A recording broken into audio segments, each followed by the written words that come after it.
descente de l'Atlantique se poursuit pour les 39 skippers restant en course. Et oui, 39 seulement. Maxime Sorel a dû abandonner vendredi dernier. Des problèmes techniques, on dit des avaries dans le jargon, et une cheville un petit peu beaucoup trop grosse pour continuer un Vendée Globe. Bref, c'est le premier à dire stop et franchement ça fait mal au cœur. Je vous laisse imaginer la douleur, la souffrance, à la fois physique mais aussi mentale forcément. C'est quand même 4 années de préparation avec mon équipe. C'est beaucoup trop court, mais il faut faire face à cette réalité malheureusement. Il se passe plein de trucs côté technique et tactique, mais on y reviendra tout à l'heure parce que franchement, pour l'instant, est-ce qu'on n'a pas un peu envie de savoir à quoi ressemblent les premiers repas de nos skippers ? Alors pour vous faire un repas de roi, prenez une tomate, un peu de sel,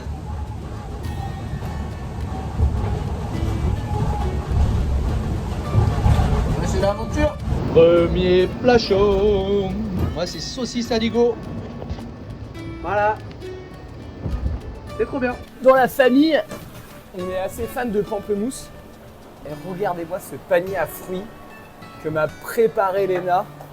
Il y a des pamplemousses pour un Vendée Globe quoi. Ça fait plaisir. Je peux le manger comme un cochon.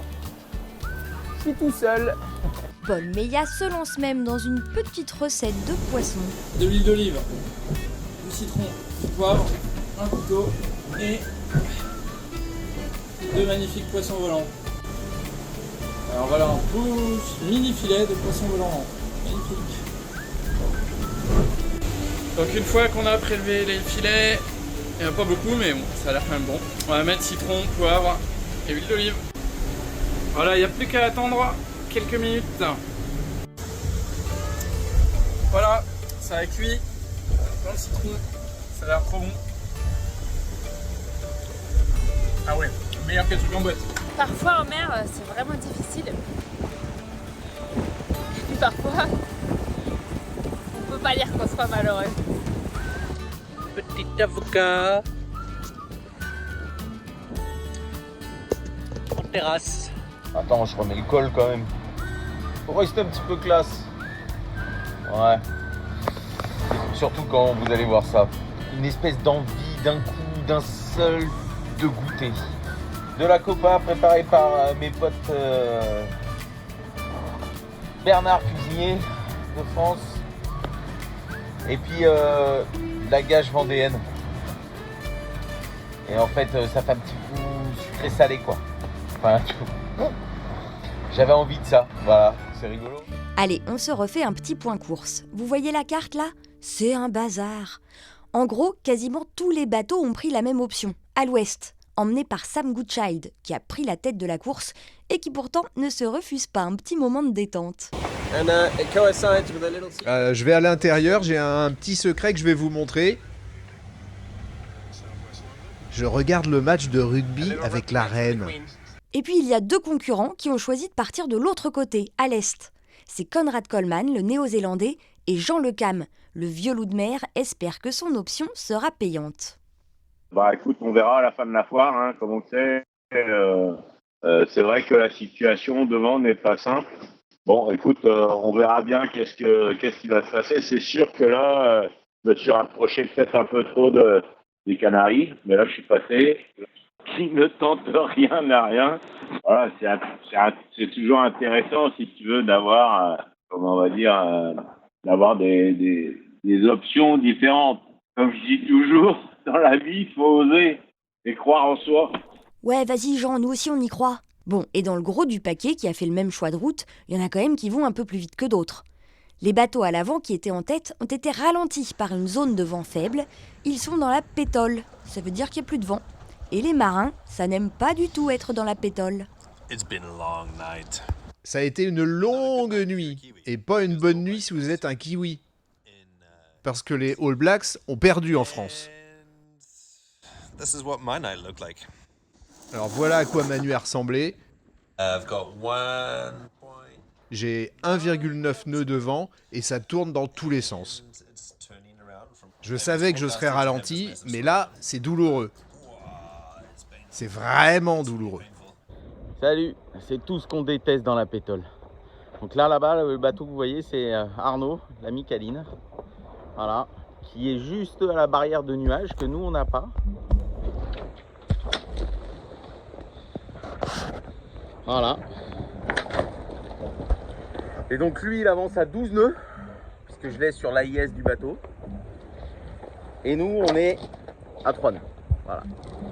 Donc il était là-bas, il a pris la bande de nuages et il est en train de me passer par-dessus là. Et tu peux rien faire.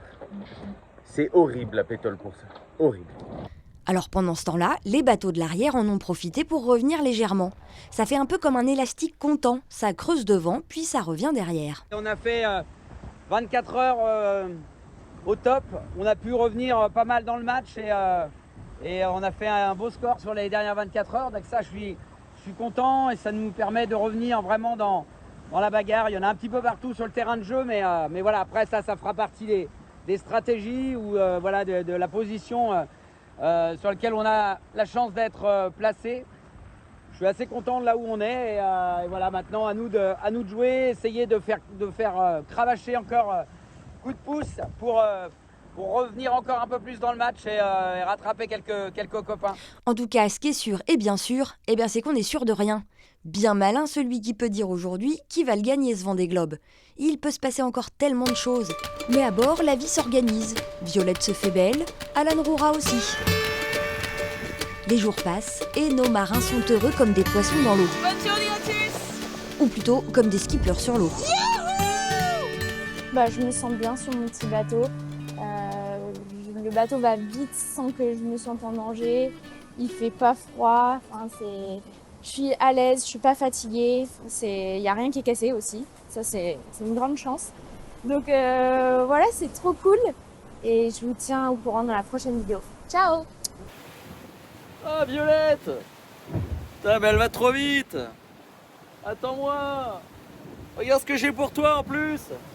J'ai 3 brosses à dents! Une violette! Et 2 oranges!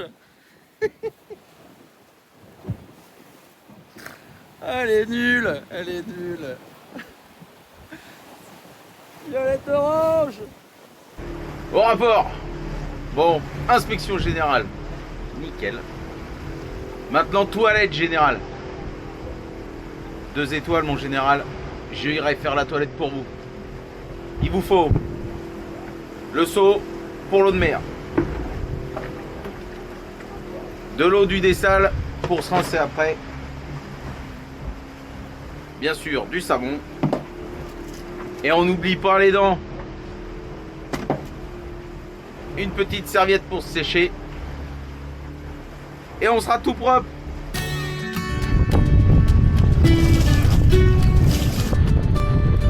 Il n'y a plus qu'à sécher quoi. Dis capitaine, comment on prend une douche sur un IMOCA? C'est très simple, c'est comme ça. Et c'est super agréable. Quoi? Vous êtes là?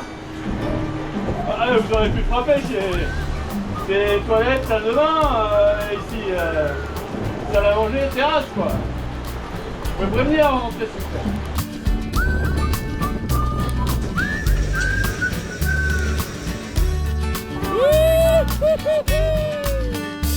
Un petit message pour vous dire combien on est heureux de naviguer maintenant sur coup de pouce avec un beau soleil, une mer plate, de glisser sur l'océan bleu profond. On a retrouvé les couleurs de l'océan que j'aime vraiment en Atlantique, avec un beau soleil. Si Manuel profite du soleil, Clarisse, elle, fait face à un énorme problème à 8 pattes. Et vous, ça vous fait peur les araignées? C'est une blague, regardez qui j'ai trouvé dans mon piano.